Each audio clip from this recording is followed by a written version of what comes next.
Good morning, good afternoon, or good evening. No matter where you're watching us from around the globe, I say thank you for allowing us into your homes, but most importantly, into your hearts. If you're watching us on the DBNA television network, a happy 1 year anniversary to the network.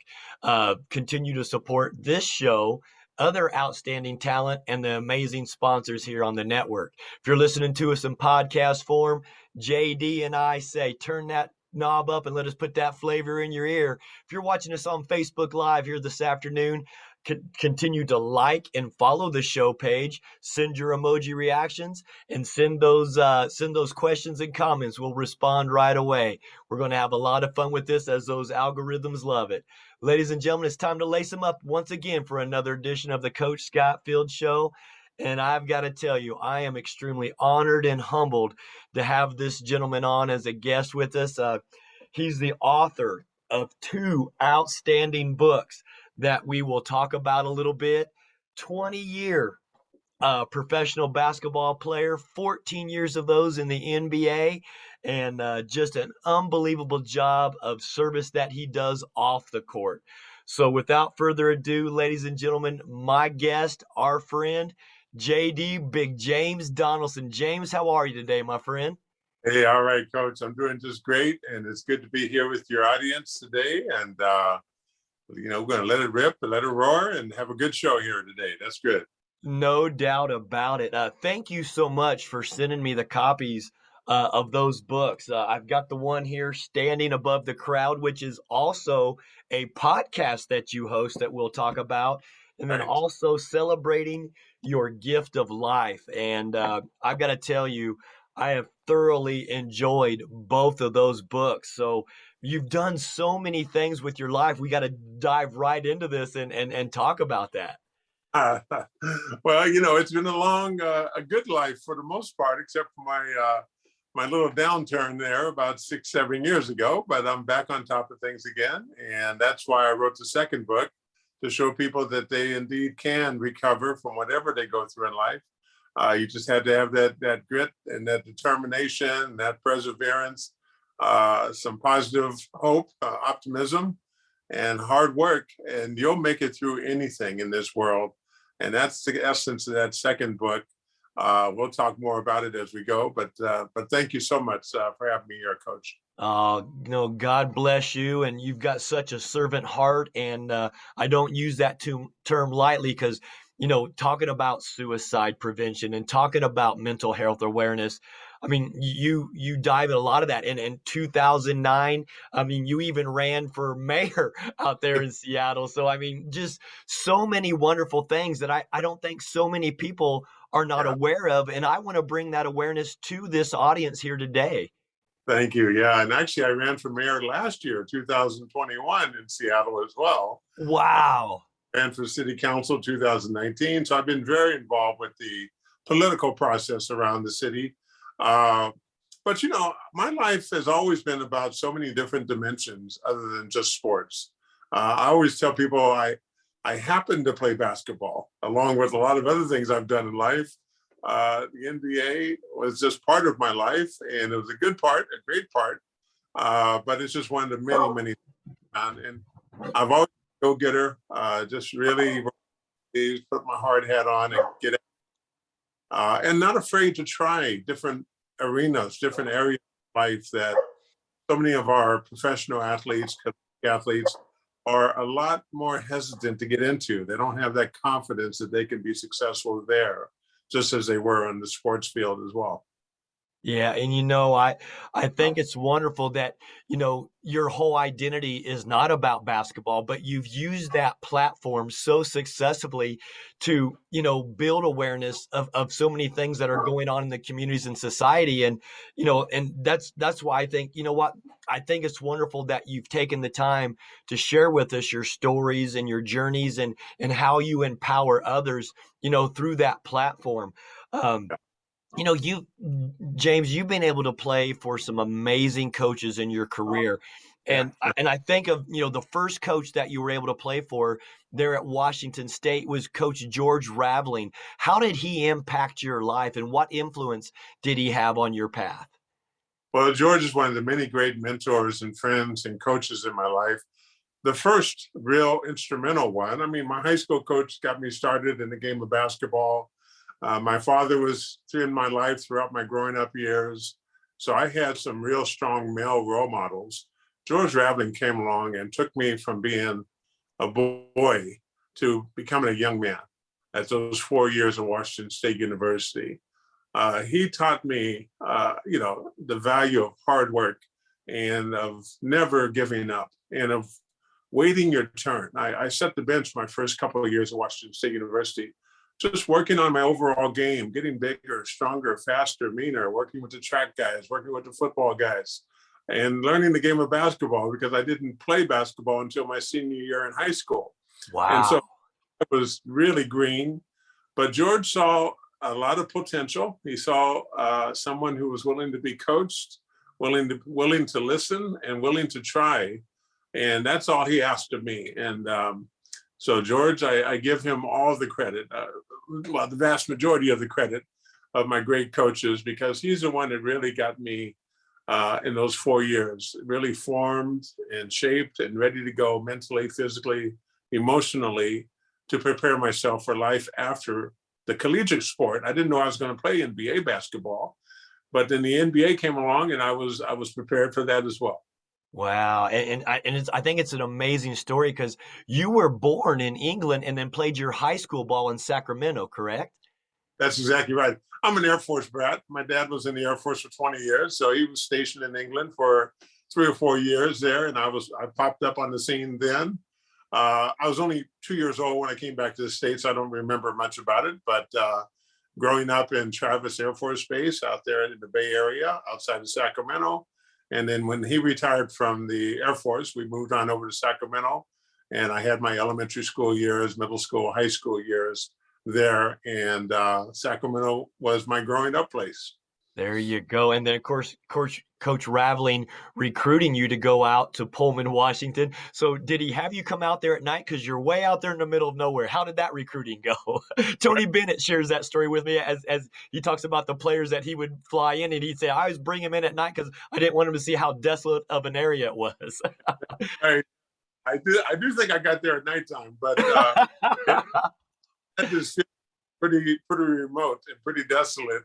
But I went up there the summer of 1975 when I graduated from high school.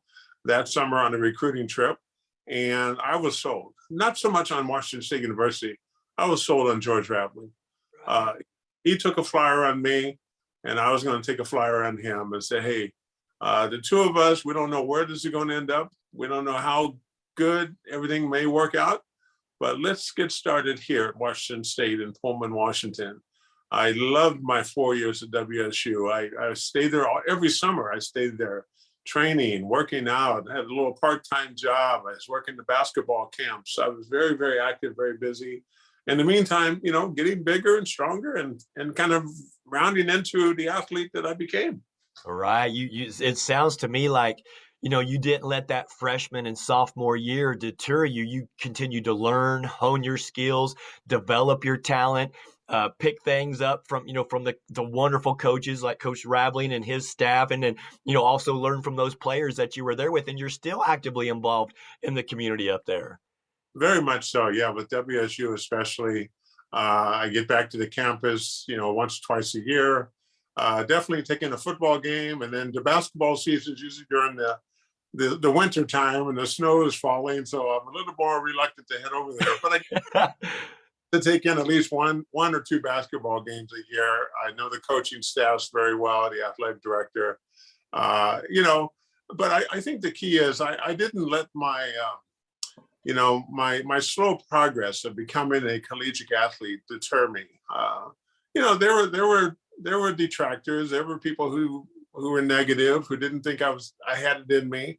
But I was just bound and determined my freshman, sophomore year, living in that weight room, getting bigger and stronger, going from 225 pounds to 275 pounds in 2 years of all. And then I developed a little mean streak. When you get older veteran teammates on your team beating you up every single day. We had Steve Padakis and Greg Johnson and all those guys back then. I was fed to the wolves, but I survived because I didn't allow myself to back up and tuck my tail in my leg and run off and not come back. I didn't want that to happen. I had no idea where it was going to end up, but I enjoyed those 4 collegiate years. And by the time I was a junior, I finally rounded into a bona fide, starting center, Pac-10 at the time, all Pac-10 player that was able to go out there and get double points and double rebounds every single night. Yeah, and yeah, I love hearing those stories because you were learning valuable life lessons that you were going to carry out through the rest of your life, not just the basketball end of things. And I think in this microwave society that we live in, JD, that so many of those kids miss those valuable life lessons as they're jumping from AAU team to AAU team, and they're not really developing and learning the life skills that are so valuable and are the core and a foundation of adulthood. That's exactly right. Matter of fact, George Raveling played a very instrumental part of me rebounding from the depths of the despair and depression I went through a few years ago. I called him up. We were talking on the phone. He reminded me that, hey, James, I knew you since you were in high school, 40 plus years ago. You've worked so hard to come this far, and I'm not going to let you throw it away now. Wow. And those words resonated with me. And George is 84 years old now, still in good health, still doing well. But those words just really resonated with me that he wasn't going to give up on me. So there was no way I was going to give up on me. Oh, it's so powerful. And I love to hear that. And just the fact that you've maintained that relationship, that he was able to reach out to you during a very vulnerable time of your life, and yet still was able to impact you and influence, you and kind of help you through those dark days. Yeah. Well, hey, I still call him coach. So Yes, sir.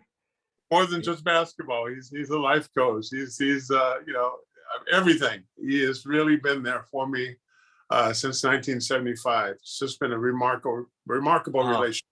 Man, I'm getting chills hearing you share that story, and it makes me almost want to tear up because we as coaches, we have to know and understand the impact and influence that we have on lives, and the fact that Coach Raveling continues to be that for you today. We don't hear enough stories like that. The negative stuff is the clickbait that everybody's interested in, but stories like that's what it's all about, my man. Well, coming through WSU, George had his share of knucklehead teammates of mine that he had to deal with. Superstar guys that need to be pampered, or prima donna guys that had to be cared for a certain way. I saw how they just drove him crazy sometimes. And I never wanted to be that kind of burden on him. I wanted to go out, be successful, work hard at my trade, professional basketball, have him be proud of me, not only for basketball, but just because of the man that I developed into becoming, so much because of him. Yeah, that high character is shining through, and I'm sure Coach Raveling saw that in you. And I mean, and look at the things that you continue to do today. And there's no doubt in my mind, my friend, God is not done with you yet as you continue to serve others. And again, just honored to have James Donaldson here as a guest on our show today, and sharing stories of his basketball career and other forms of service he's got. Coach, I've got like 4 pages of notes here because you've just done so many wonderful things throughout your life, but I'm going to read through some of these coaches, and I want you to come up with a word that describes that coach. You were of course drafted the 73rd pick in 1979, and you think of the 79 draft. I mean, we're talking about Magic Johnson. We're talking about Sidney Moncrief, Vinnie Johnson, Big Mo, Paul McKeskey in the 2nd round, Tico Brown, the 3rd round, Bill Laimbeer. And then, of course, you were in the 4th round, Jerry Seasting, a Purdue grad, because I'm an Indiana guy. But, you were selected in the 4th round in 1979. And the Seattle Sonics, Coach Lenny Wilkins. Give me one word to describe Lenny Wilkins. Wow, I'd say class. Just class, a classy gentleman to this day.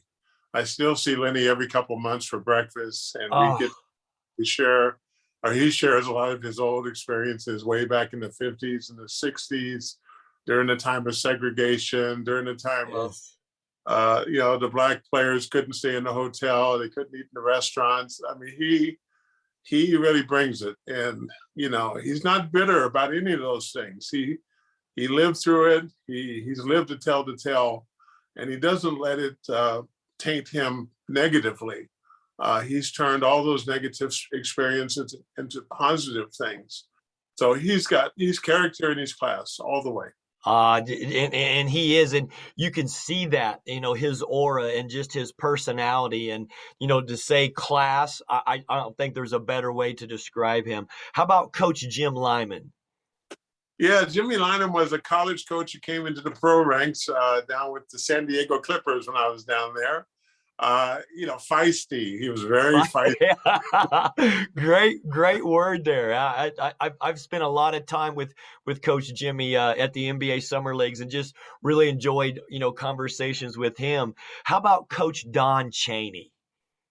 Oh, Don Chaney, just a smooth operator. I mean, he was just really cool and calm always. Now Don was Jimmy Lynam's assistant coach with the Clippers. Jimmy was, about 5'8", 5'9", and get in the middle of our huddle and want to take on the whole team, and all of us are towering over, right? Yeah.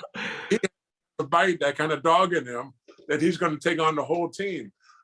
Chaney was so much more cool and calm, and just go with the flow.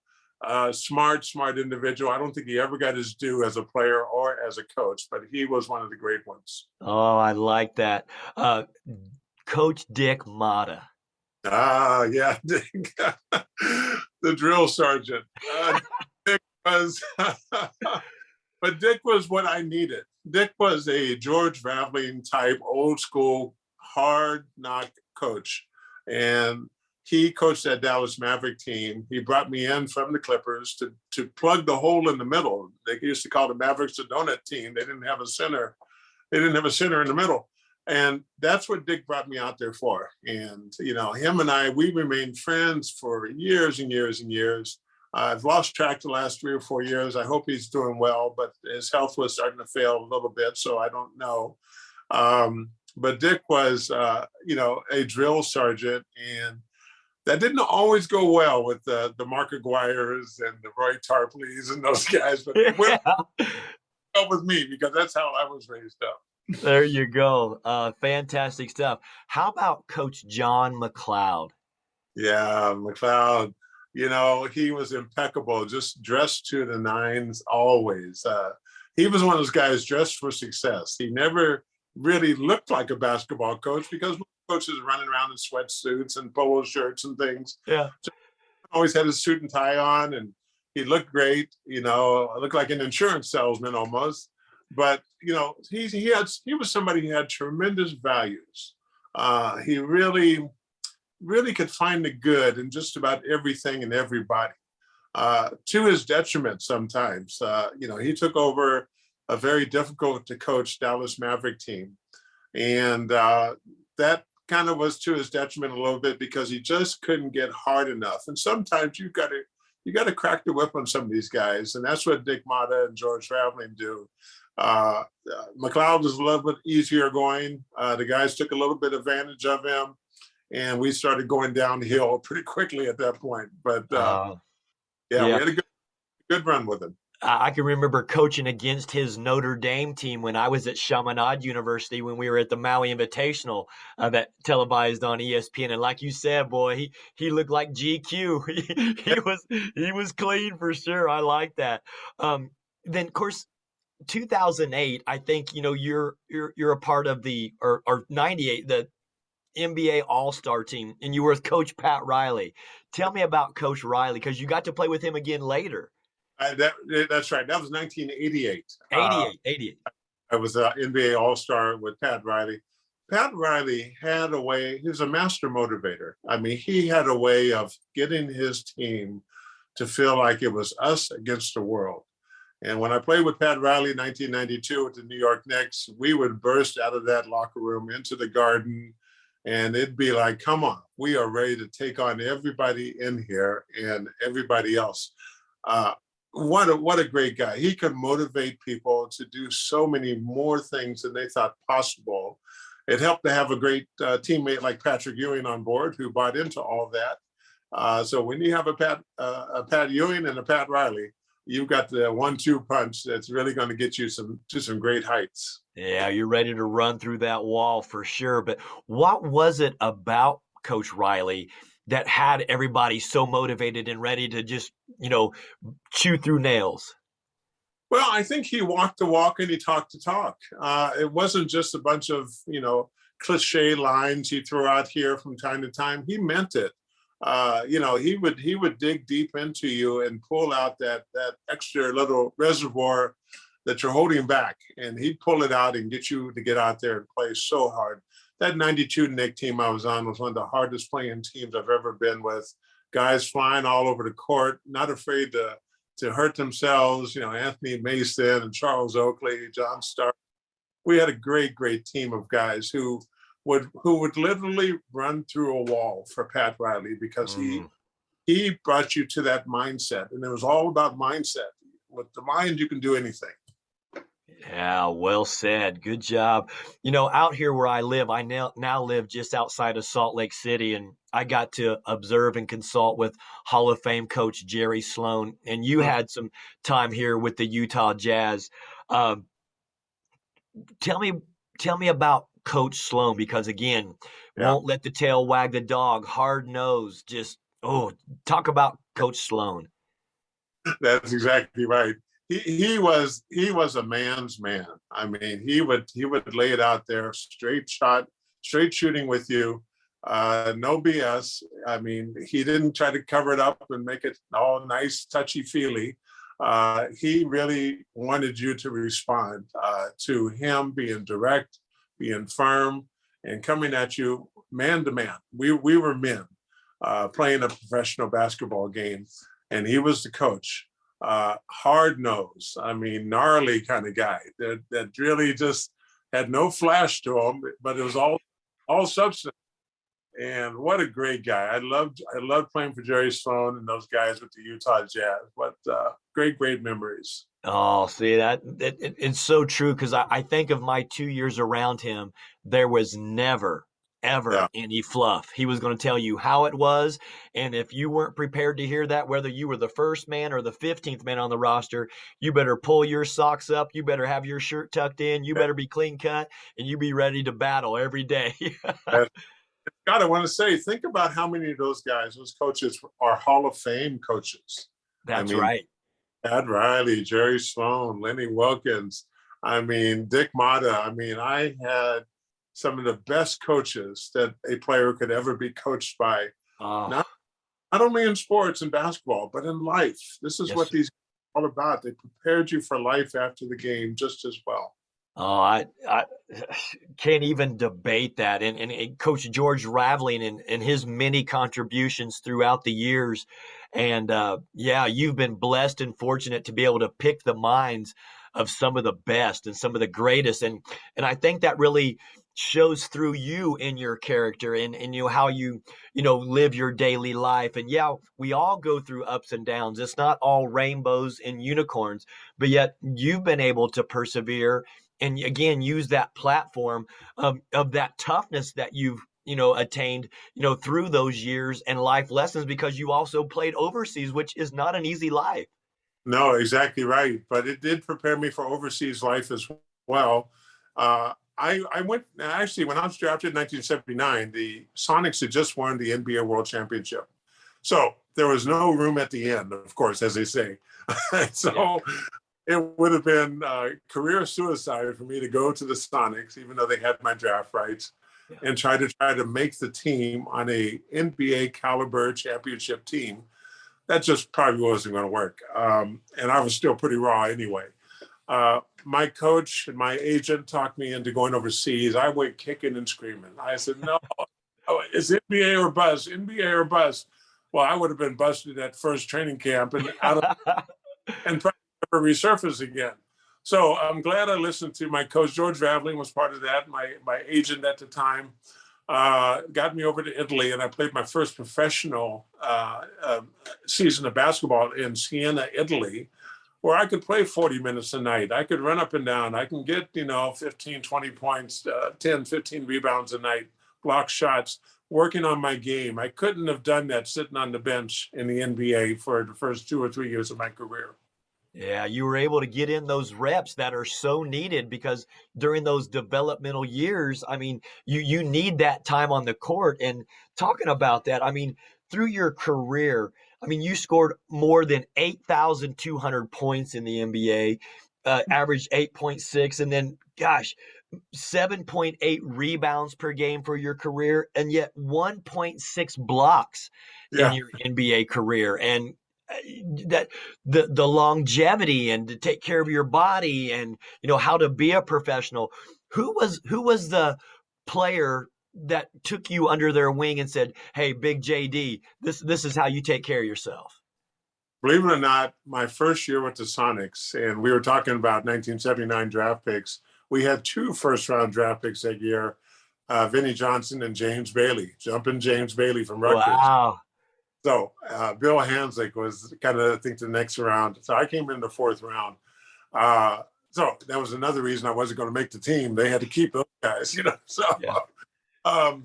But the guys who took me under their wing when I first got to the Sonics were guys who weren't big guys. They weren't back to the basket guys. They were downtown Freddie Brown and John Johnson, JJ.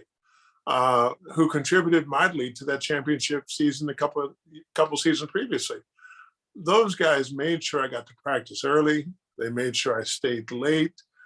Fred would be bombing away from three-point land before the three-point arc was out there. And I would be timing rebounds and going up blocking shots. And we did this thing relentlessly day after day after day. So I owe so much of my early development to JJ and to Fred Brown. Wow. They took me under their wing. They showed me the ropes. I competed against, of course, Jack Sikma and Lonnie Shelton and Dennis Autry and those guys. But I improved my game so much more working on those skills that those old veterans, they're all, 8, 10 years older than I am, older veterans who knew the game. And they said, this is what you need to know in order to play in the NBA. Do you remember anything specifically that they said to you that was like, wow, I mean, this is a whole nother level of taking care of my body for 82 games, diet, nutrition, and, icing. What did they say to you that really stuck with you? Well, I think it was just the consistency of showing up every single day, ready to go, preparing yourself, getting your rest, not hanging out partying all night. First round picks, Bailey and Johnson, they could do that and come in and have a bad game. I couldn't afford to do that. I had to work hard and just keep on showing Coach Wilkins that, hey, I'm serious, I'm getting better, I'm going to be able to contribute whenever you need me. And before you know it, about midway through my second year, I was with the Sonics for 3 years. I was into the starting lineup as part of their fabled Winnebago line. Myself at center, Jack Sikma at power forward, Lonnie Shelton at small forward at 6'8" and 265. And it was an imposing, big, huge physical front line with guys like Fred Brown and Gus Williams and JJ and Wally Walker rounding out the rest of the team. We were formidable, that big lineup like that. That's right. Wow. Just great stuff. And I think of like Jack Sikma, how he had that, face up jump shot and it became a Sikma move. What did you pick up from Jack Sikma? Well, of course, I didn't play anything like Jack, and Right. he didn't play me, but I think he taught me how to play defense better, keeping my feet, because when he did that reverse pivot and did a little pump, a lot of guys would go flying to the rafters, and then he'd either put it on the ground or just come back down and shoot it into the basket. He taught me how to keep and stay on my feet, how to extend my arms and hands to be as big and tall as I possibly could be. My blocks, 1.6 for my career. I could have probably gone after 3 a game if I wanted to, but most of my block shots were mainly attempts to block the shot, to change the trajectory of the ball in the arc, and then to go get the rebound or have my teammates get the rebound. So I did a lot of changing the shots of guys who were coming in, and I still was able to get 1.6, but I was nothing like a Manute Bol or Mark Eaton who blocked 4, 5, 6 shots a night. I didn't do that, but I did affect quite a few shots. But yeah, just to think of that though, you were mindful enough to know that even if you didn't block the shot, if you just change the shot, get a long rebound, start your break, you've still effectively done your job. That's exactly right. And that's one of the things that Jack Sikma taught me. Stay on the ground, keep your feet, and then when he does his little reverse pivot and his fake pump or whatever, don't go for it. Stay on your feet. There you go. Oh, good stuff. That carried me through my career. Right. And I think of, as I'm having just a blast, researching you and your career and all the stats and, getting named to that All-Star game.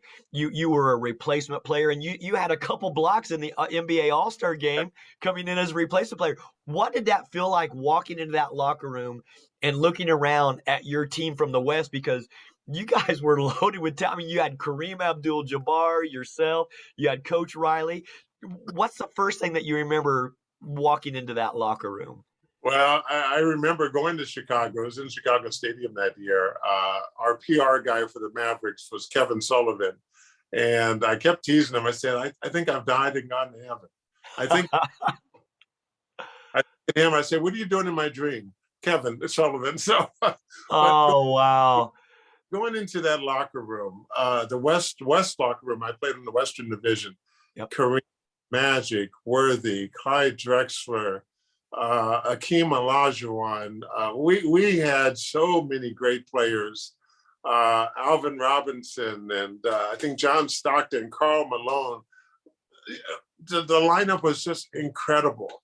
I just came across a team photo from that year, 1988, and I'm looking at it. I'm like, what doesn't belong here? You're so humble, so humble. I mean, but yet, the game has changed so much. The rules have changed. You guys played with so much physicality and, the pounding and you being a back to the basket kind of player. I mean, that was a physical game. And you had some, nights that you were going out there just banging and banging and banging. What was it like to prepare yourself for a battle every night in the Western Conference? Well, this is the difference between college basketball and professional. In college basketball, once in a while, I'd be guarded by a center who's 6'7", 6'8", maybe 195 pounds, So Yeah. Pros, that doesn't happen. If I'm not going against Kareem, I'm going against Artis Gilmore or Bob Lanier or Bill Walton. Great players back in the day, the Twin Towers, Ralph Sampson, Hakeem Olajuwon. And so you have to prepare yourself to know that you're going to go out and do battle every single night. There's no nights off. The guys are just as good as you are, if not better. And the good ones are better than you.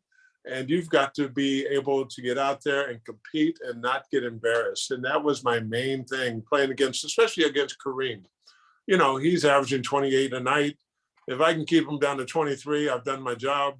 But some nights he'd go off for 35 or 38. And I'm like, wow, it's just unstoppable. The most unstoppable player I ever played against was Kareem Abdul-Jabbar. James, what did you do, James, to prepare yourself mentally for those grueling battles? Yeah. Well, of course, back then we watched a lot of film. Or these coaches I had, Dick Mata and Lenny Wilkins, they were big film buffs. Pat Riley would give you a 3-inch playbook almost every game, and so we were very well prepared. And if we're going to double down into the guy's lap or try to make him kick the ball out, of course, me being big and strong and physical, as most guys in the league at that time were, I was able to keep guys away from the basket and force them out 2 or 3 or 4 feet more than they wanted to be, which was a big key to my success, making them shoot a little bit further out. Yeah. Make them catch it where they're not comfortable. That's right. That's right. But with Kareem, it didn't seem to matter. You know, he was so graceful with that sky hook. I was one of the big left-handers who can get up there and try to bother him. I mean, myself, Artis Gilmore, Bob Lanier, you know, but you're just 2 or 3 inches away from getting that ball and it's going over your hand. And by the time you land on the ground and you turn and look behind you, it's just nestling through that net again. Oh man, but hey, that's the life in the NBA. You've got to be prepared. And if you're not, you're going to get yourself embarrassed. And if you get embarrassed enough times, you're going to find yourself out of the league. And you know, you don't think of yourself probably as an offensive threat, but after years of trying to, you know, bang and create space, you had a nice little baby hook going there in the paint yourself. And man, it had to take years and years of repetition to get that shot down, because that's not an easy shot to master, as Kareem, you know, had the sky hook. Right, exactly. But that's what practice is for. I had a great big man's coach, Clifford Ray, when I was Oh, with Clifford, yeah. Cliff was a Golden State Warriors champion back in 1975. He was our big man coach, and he'd be out there banging with me every single day in practice. He'd use a broom to just really swat the ball away if I was getting lazy with it. So it's all about technique and repetition and rhythms and confidence. You just have to build that into you. Otherwise, you won't be able to make those kind of shots. My two favorite shots were either that little left hand shorty jump hook or spin back the other way for a little baseline jumper. And I shot a high percentage. I always tried to shoot a high percentage. If I couldn't dunk the ball, I wasn't going to shoot too much further out than 10 feet or so. Yeah, but again, you had high proficiency, a high percentage of your shots were make. If you were going to get it, I mean, you were able to read because of your size, you know, and create opportunities for your, you know, your teammates. But you had a great career that so many people may overlook that. But who was the guy that was your toughest battle to play against one on one? You know, I got to break it down into a couple different stages of my NBA career. Okay. When I first came in, my toughest battle every time I played him was against Moses Malone. Ooh. Moses was just a whirlwind of energy and activity on the offensive board, on the defensive board. You know, this is when he was a young Moses Malone. He could still jump and dunk the ball over you. But he just throw the ball up off the glass and go get it and dare you to keep him off the boards. And so my work was always cut out for me with Moses Malone. Now, when he got a little bit older, along came Akeem Olajuwon, who was kind of a more refined version of Moses. That footwork. The footwork was just incredible. And those two guys really wore me out more times than not. But I still say the most unstoppable was Kareem Abdul-Jabbar. Wow. Yeah. There you go. Who was the best trash talker you ever had to play against? I mean, was it Larry Bird or? Yeah, you know, Larry's right up there. I'm trying to think of the other guy. You know, Dennis Rodman didn't talk a lot of trash, but he had all those antics that would just frustrate you to no end.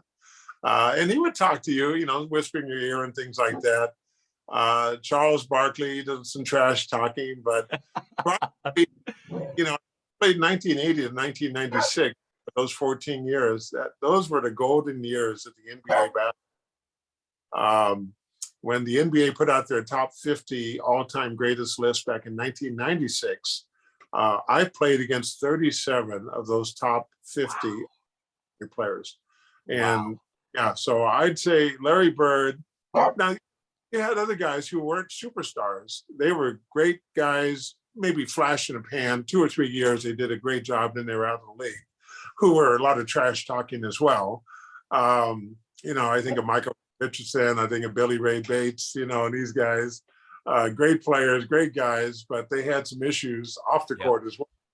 They kind of kept them from fulfilling their potential. But the total package, probably Larry Bird. Wow, it's amazing to think about. And you know, you had so many great coaches that you played for. You had so many teammates that you played with, that, you know, and against. Who was the best teammate for you? Wow, I had so many great teammates through the years. A guy who passed away early and young, soon after his NBA career, was Derek Smith. Oh, Derek was a prototype two guard who who could physically match up with Michael Jordan and be. wow. Derek played with me with the San Diego, Los Angeles Clippers, and then he went to the Sacramento Kings, and he played very well with the Kings for quite a few years. He had some kind of serious asthma attack a few years after his career was over and passed away. But Mm. Derek was one of my best friends and one of my best teammates. As far as being a friend, uh, I didn't make that many real good personal friends with the guys. I mean, I was teammates with them.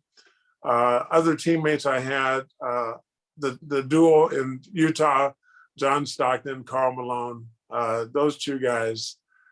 You talk about watching out for you, taking you under their wing, under Wow. their wing. This is when I'm an older player. I'm Yep. 35, 30 years of age now, slowing down quite a bit. Can't do what I used to do, but those two guys made sure that they played to my strengths and kind of covered up for my weaknesses I was developing at that point. So I owe so much to those kind of guys. But I look at all those teams I played with, and we had all-star players on every team. We had great superstar players. So I'll say Karl Malone, John Stockton are probably my two favorite teammates I had throughout my career. Wow, and it's amazing to hear that because I mean, they had an illustrious career, the old Stockton Malone. I mean, you can hear Hot Rod Hundley, Stockton to Malone, and so to have a good year out here with those guys is going to be interesting, especially for some of these local viewers out here of the show. Ladies and gentlemen, again, we're with James Donaldson, 20-year professional basketball player, 14 years in the NBA, sharing just some wonderful stories and. Just entertained by these types of things. And I can also remember seeing a video on YouTube. You and Mark West got into a little scuffle there. Yes, that's right. You got to eject. Yeah, I think you got one good left in on him. Yeah, well, they used to call me Dukes because I put up my quickly. And I was, even though I didn't play on big physical teams, except for the New York Knicks, probably, I was usually the enforcer, the big guy on the team that would back up all the point guards, the small forwards, and shooting guards who, would get into a little dust up, and then they'd go running, hiding, looking for protection. So I was always their protector, but oh no, I used to duke it up every now and then, and that little dust up with Mark West broke my consecutive streak. I had over 560 games consecutively, and Oh, we begged for David Stern to allow me to play again. Don't suspend me. Don't break my streak. He had nothing of it. He said, "Nope, you're out, done. Pay your fine. Sit down for a game." well, all that toughness on the court. And you mentioned Dukes, and your book, Standing Above the Crowd, Yeah. James Duke Donaldson. Uh, you know what? Let's talk a little bit about the book and what Yeah. was the motivation behind it? Because now you're hosting a podcast that is, standing above the crowd. Talk a little bit about this book and where people can find it. Well, it's all about standing above life's adversities and the negativity. I mean, we live in such a partisan time now and such a negative time with 24-hour cable news and everything else, social media. You can't get away. Amen. And so we have to be able to stand above all of that and continue to keep our integrity, continue to keep our character in good standing, and not get down there with all the scuttlebutt of all the stuff that's going on every single day. That book was written 10 years ago. And at that point in my life, I looked at my career paths and a culmination of 20 years of professional sports, 20 years being a small business owner, 30 years of community involvement with my community in Seattle. And they all had some similar success strategies I'd used to be successful in all those things. And at that intersection, I kind of picked them all together, put them all together, and wrote that book, Standing Above the Crowd. It's an inspiring, motivating, inspirational genre. And you don't have to be a small business owner. It's really for life. I think the subtitle on it is creating your game plan for life in sports or something like that. Yeah. Yep. Yes, sir. Yeah. So we want people to have a game plan, a playbook for life in sports, and that book really touches right on that. The book is still available online. You can get it at Amazon, Barnes and Noble, all the, or you can get an autographed copy. And this is always the better route. I tell people, just shoot an email to me, and I'll drop a copy in the mail to you, autographed directly to you. You can look at my book there at standingabovethecrowd.com is the website. And there should be a place there. Yes, you got your autographed Got copy. my autographed copy. And Dukes, I got to tell you, after reading through this book and having the content touch my heart, that's why I was so excited to have you as a guest on the show, because there's so many more layers to you than what people know. And I want people to know that. So please go out and get a copy of this book. I implore you, because, Standing Above the Crowd is a blueprint and kind of a tool for the toolbox to help you be a better version of yourself. Absolutely. It's applicable to everybody, man, woman, boy, girl, Yes. young, older people. I didn't know I was going to take my downturn in life 10 years later. That second book was all about how to pick yourself up when your whole life falls apart and you're looking at trying to exit this world, which was my mindset at that time. This was back 2018. And the same with this book, Celebrating Your Gift of Life from the Verge of Suicide back to a life of purpose and joy. And this is where my life is now. I think it's almost a miracle and remarkable. My coaches, George Raveling and Lenny Wilkins, were right there with me throughout that very difficult time, as a pair of crutches almost, one on either side, Wow. walking me through it, encouraging me to hang in there, letting me know that better days are ahead. And so I dedicate Celebrating Your Gift of Life to both Lenny Wilkins and George Raveling. And you can pick up that copy at celebratingyourgiftoflife.com. So both of them are the title.com.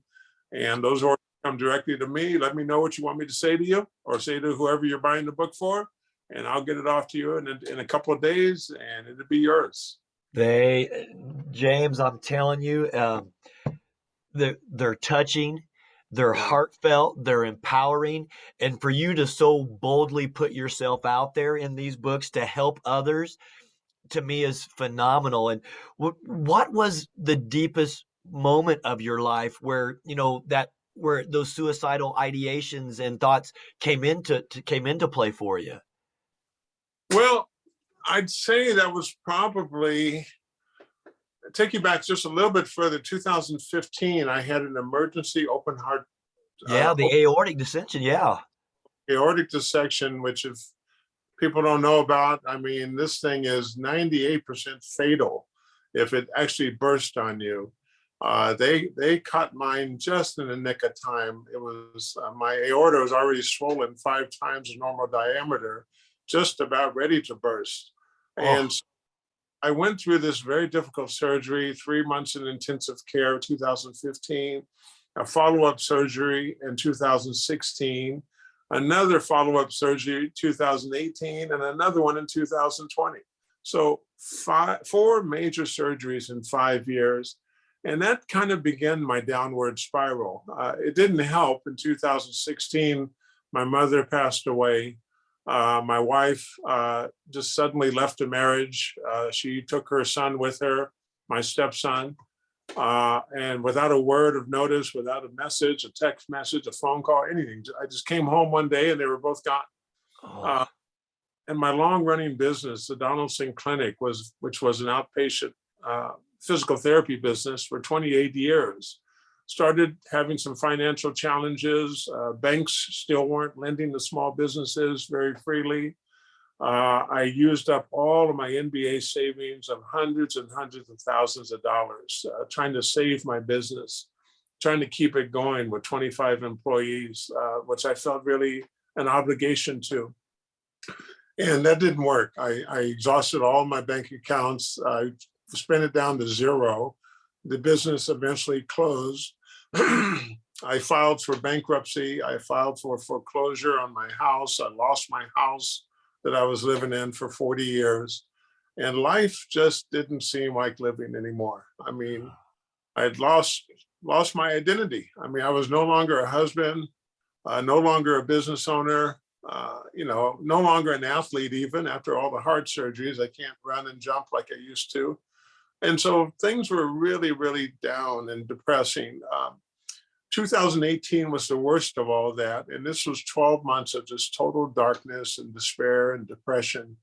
I did finally reach out to my doctor in early 2018, because I didn't think I was going to make it through the holidays of 2017 between Thanksgiving and Christmas.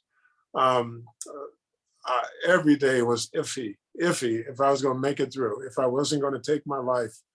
And after several sleepless nights, I finally went to go see my doctor and let him know exactly what was going on with me. And he said, wow, James, you've got some serious life events, one after another after another. And most people can handle one or two here or there.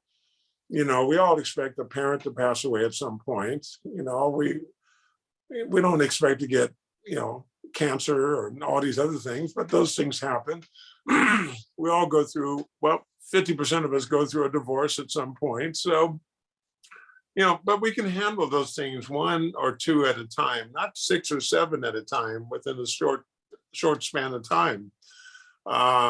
So my doctor, he quickly diagnosed me with depression and anxiety and suicidal ideations. And he put me on prescription medication for about 6 months. He assigned me a behavioral health counselor.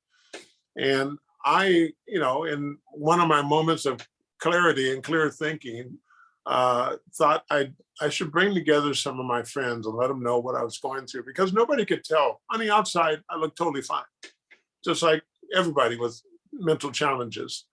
But on the inside, I was tore up. Like we say, I tore up from the floor up, and so I reached out to Lenny Wilkins and to George Ravling and to some of my business colleagues who had been there, who had known me for 30 or 40 years.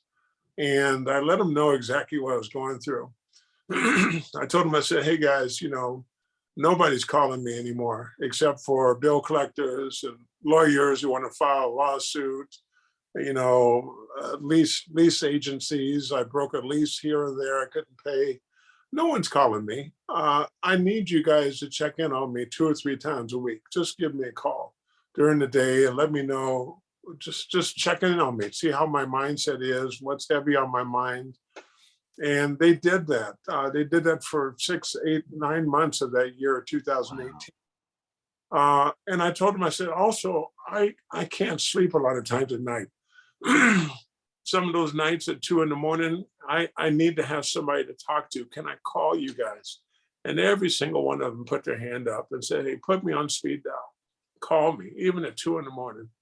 And that in itself, just letting me know that people cared when I didn't care for myself anymore, that people still felt that I was worth hanging in there and worth fighting for. They didn't have to do that, but that's where I got my point too, was I said, I need to ask for help. And one of my big focus points now is working with men and getting us men who are notorious for covering things up with drugs and alcohol and gambling and crazy behaviors, instead of talking to each other. And so this is really one of my focus points, is getting us men to realize that we need some help, that help is available, and that you can pull together 1 or 2 friends around you who need to know what you're going through. And so that was 2018. It wasn't until the end of 2018 that the darkness finally started to lift just a little bit, that I realized that God kept me here for a reason. And this began my whole new chapter. of being an advocate and a voice for mental health awareness and suicide prevention. Oh, I love it. Ladies and gentlemen, you're hearing profound words and heartfelt words from our guest, James Donaldson. And it, it, what a powerful statement that we're making. Let's end this session and continue the session. I'm going to stop the recording and let's go right into part 2 because, James, this is so powerful. I don't want to end this now if you have the time to continue. I do. I'd love to do it with you, Scott. All right, let's do this. Just one moment. This is great. Ladies and gentlemen, this is the coach, Scott Fields, ending part 1 of the James Donaldson conversation and interview, and we're going to continue this conversation in just a few moments.